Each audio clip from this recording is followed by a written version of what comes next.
Welcome back to our new blog.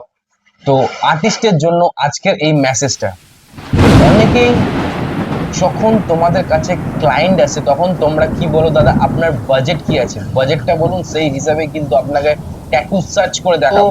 Sorry my friend, you are not eligible tattoo because যদি একটা budget fix করে দেয় সেই হিসেবে যদি তুমি ট্যাটু করো তাহলে কিন্তু প্রপার ট্যাটু আসবে না। সেই ট্যাটুটা যখনই আসছে না, ক্লায়েন্ট কিন্তু আনস্যাটিসফাইড হয়। তো তারপরে কিন্তু অনেকে বলে যে এটা কি ট্যাটু হয়েছে। তো নিজের বাজেট পার স্কোয়ার ইঞ্চি ডিসাইড করবে, ডিসাইড করে কিন্তু তোমরা আর্টিস্টের প্রাইস নেবে। নিজে গ্রো করো, তোমাদের ইন্ডাস্ট্রিকে গ্রো করাও এবং সব ধরনের আর্টিস্টদেরকে গ্রো করার চান্সেস দাও। তো চিপ লেভেলের চিন্তা ভাবনা আজকে থেকেই ডাউন করো, বন্ধ করো এবং বেস্ট ট্যাটু দাও for your studio. Thank you so much for seeing this video.